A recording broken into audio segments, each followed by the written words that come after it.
तो नमस्ते, सत श्री अकाल, प्रणाम आप सबको। एक बार फिर से मेरे इस वीडियो सेक्शन में आपका ढेर सारा वेलकम। पहले तो मैं आपसे रिक्वेस्ट करूंगा कि अगर आपने मेरे इस चैनल को फॉलो नहीं किया है, सब्सक्राइब नहीं किया है, तो please follow and subscribe this channel. Friends, आज का जो मेरा ये वीडियो है, ये वीडियो एक बहुत ही गंभीर और जो रनिंग मूड में अभी है उस टॉपिक पे है। और वो टॉपिक आप सब जानते होंगे कि चूंकि महाकुंभ चल रहा है तो इसमें बातें भी बहुत बड़ी बड़ी, बहुत विशालकाय बातें हो रही हैं। आप जानते हैं कि महाकुंभ में कई सारे लोगों की जानें गई। उस जान जाने वालों में बहुत सारे लोगों की लाश मिल गई, उनका पता चल गया, लेकिन अभी भी बहुत से ऐसे लोग हैं जिनके बारे में उनके परिवारजन उनकी तलाश कर रहे हैं, खोज रहे हैं, पर उन्हें अभी कोई पता नहीं है।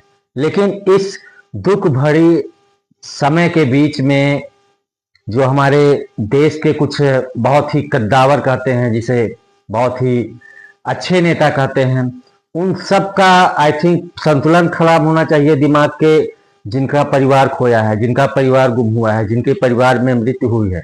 लेकिन नेताओं का दिमागी संतुलन आई थिंक ज्यादा खराब हो गया है। अब इसमें शंकराचार्य को ले लीजिए जो अविमुक्तेश्वरानंद हैं, या फिर अखिलेश यादव को ले लीजिए, आम आदमी पार्टी के अरविंद केजरीवाल को ले लीजिए।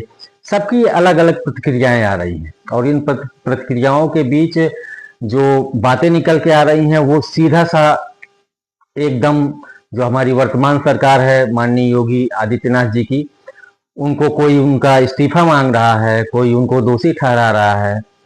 तो क्या आप लोगों को भी ऐसा लगता है कि जो भी दुर्घटनाएं हुई हैं उसकी दोषी हमारी गवर्नमेंट है?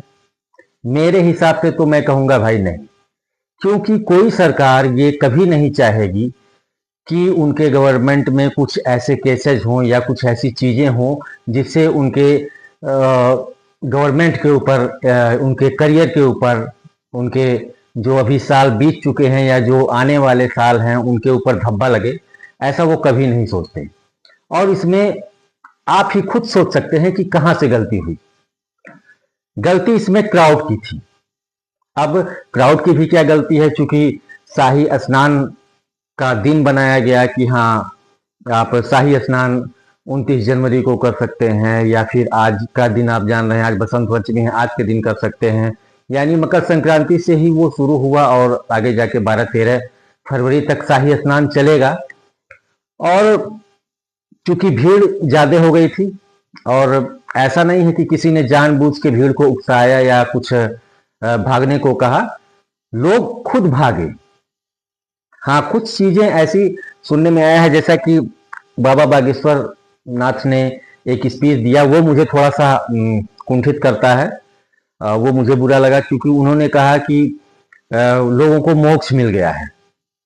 तो बाबा जी से मैं निवेदन करना चाहूंगा कि जो भी चीजें कहें, जो भी किसी से भी, ऐसा नहीं है कि केवल बाबा जी को ही, कोई भी व्यक्ति हो, इंसान को शास्त्र संगत शब्दों का, शास्त्र संगत लाइनों का इस्तेमाल करना चाहिए। तो ठीक है, आपके नजरिए से, चूंकि आप उसी क्षेत्र में रहते हैं, तो आपके नजरिए से ये होगा कि वो मोक्ष है। और इस पे शंकराचार्य जी ने भी टिप्पणी की थी। उन्होंने भी कहा था कि अगर लोगों को मोक्ष मिला है तो मैं आता हूं, तुम आओ, मैं तुम्हें धक्का दे देता हूं तो तुम्हें भी मोक्ष आ जाए। तो ये सारी बातें ठीक हैं, बट हमें ये नहीं करना चाहिए कि लोगों को मोक्ष मिला है। मोक्ष नहीं मिला है, ये कोइंसिडेंट है, एक एक्सीडेंट माना जाएगा। और कोई भी नहीं चाहता कि हम जा रहे हैं नहाने तो हम वहीं मर जाएं। और कोई चाहेगा भी तो इक्का दुक्का इंसान चाह सकता है, लेकिन सब ये नहीं चाहते। आज भी वहाँ के जो जहाँ पे गाड़ियाँ खड़ी हुई थी, पार्किंग स्थल था, वहाँ भी आज भी देखा जा रहा है कि 6 से 7 गाड़ियाँ जो 4 व्हीलर थी वो भी खड़ी हैं, कुछ बाइक्स खड़ी हैं। आखिर वो लोग कहाँ गए?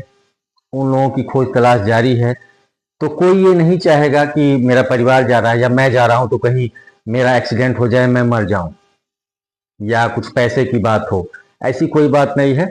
और ये जो मेरा ये वीडियो बनाने का जो मेरा आज का मोटिव है, वो मोटिव ये है कि कोई भी दुर्घटना घटना हो सकती है, किसी के भी कार्यकाल में हो सकती है, किसी भी समय हो सकती है। तो इसको एक टिप्पणी बनाकर सरकार के ऊपर हमला बोलना या उनको दोषी ठहराना, उनको दोषी ठहराना, उनको दोषी ठहराना, ये सारी चीजें बिल्कुल ही निराधार हैं।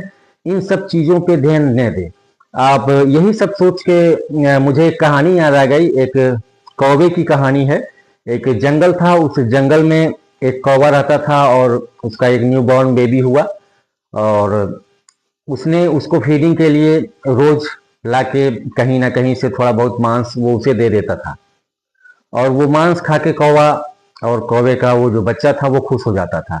लेकिन एक दिन ऐसा था, जैसे हम लोगों के यहाँ कोरोना काल हुआ था, चीजें आसानी से मिलती नहीं थी, कि कौवे को भोजन, दिन भर उसने सर्च किया, भोजन तलाशा, लेकिन उसको भोजन नहीं मिला और आकर घर पे कहा कौवे ने कि बेटा भोजन नहीं मिला। फिर बच्चा, चूंकि कौवे का जो बच्चा था वो थोड़ा सा सैड हुआ और उसने कहा कहीं से भी कुछ भी लाइए। तो गया, उसको कहीं एक मांस का टुकड़ा छोटा सा मिला और कौवे के लिए लेके वो कौवा आया और फिर उस न्यू बॉर्न जो क्रो था, कौवा था, उसने अपने पिता से कहा कि पिताजी मुझे इंसान का मांस खाना है। तो फिर कौवा हंसा और काँव काँव किया और उसने कहा इसमें कौन सी बड़ी बात है, इंसान का मांस तो आजकल बहुत ही आसानी से हमें प्राप्त हो सकता है। तो उसने कहा पिताजी ऐसा क्यों? तो उसने कहा उसके पिता ने कहा कि ऐसा है, आजकल के जो इंसान हैं उनको मार देना, उनको एक दूसरे से लड़ा देना, ये बिल्कुल बहुत ही आसान हो गया है। और हुआ क्या कि दूसरे दिन वो कौवा भोर के टाइम में ही निकला और निकल के गया एक जगह से गाय का मांस, गाय मरी पड़ी हुई थी, वहां से उसका मांस, गाय का मांस अपने चोंच में लिया और उसे ले जाके वो मंदिर में गिरा दिया, मंदिर के आंगन में। और फिर एक जगह से सूअर मरा पड़ा था, तो सूअर का मांस निकाला उसने और उसे ले जाके एक मस्जिद में गिरा दिया। और जब लौट के आया तो उसने अपने उस न्यू बॉर्न कौवे से कहा कि कल तुम्हें इतना मांस मिलेगा ह्यूमैनिटी का, इंसानों का, कि तुम 1 साल तक खाते रहोगे तो वो कम नहीं होगा। सड़ भले ही जाए लेकिन खत्म नहीं होगा। तो बच्चा इंतजार करने लगा और दूसरे दिन ही हुआ, जैसे सुबह सुबह हुई, मस्जिद में नमाज पढ़ने के लिए मौलाना गए और सब गए। उन्होंने देखा कि वहाँ पे सूअर का मांस पड़ा हुआ है और वो बहुत आग बबूला हुए बौखला गए। और बौखलाने के बाद वो सब वहां से अपना तलवार फरसा जो भी उनके पास था हथियार, उन्होंने कहा हम हिंदुओं को काट देंगे, ये कर देंगे, वो कर देंगे। तब तक पुजारी जी पहुंचे अपने मंदिर में और मंदिर में उन्होंने देखा गाय का मांस पड़ा है। फिर वो भी बौखला गए। उन्होंने भी अपने पूरी कम्युनिटी को बुलाया कि किसी ने ये किया है, ये उस समुदाय ने किया है, वो कहे उस समुदाय को, उन्होंने कहा उस समुदाय को, और दोनों आपस में आके भिड़ गए। और भिड़ने पे जानते ही हैं कि मारपीट में क्या होना है। वो उन्हें काट रहे थे, वो उन्हें काट रहे थे और लाशों की लाशें बिछ गई। और कौवे ने कहा देख लो, ये इंसान का दिमाग है, इंसान कितना अच्छा है, कितना सुंदर है, कितना अच्छी उसकी थिंकिंग है, कितना अच्छा सोचता है, ये इंसान है।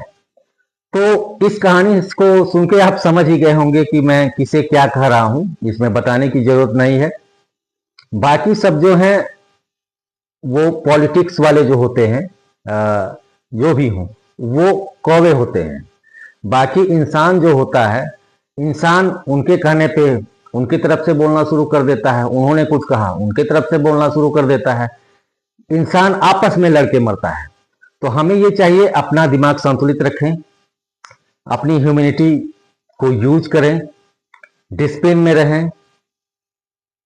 मोटिवेट होना है तो ईश्वर से मोटिवेट हो, ईश्वर को धन्यवाद दें कि हमें इतनी बड़ी लाइफ दी, इतनी अच्छी लाइफ दी कि आपके पास 2 हाथ हैं, 2 पैर हैं, दिमाग है, अच्छे से काम कर रहे हैं, तो ज़्यादा अच्छा होगा। तो आज के वीडियो में सिर्फ इतना ही। कल फिर मिलेंगे किसी एक नए टॉपिक, नए वीडियो के साथ।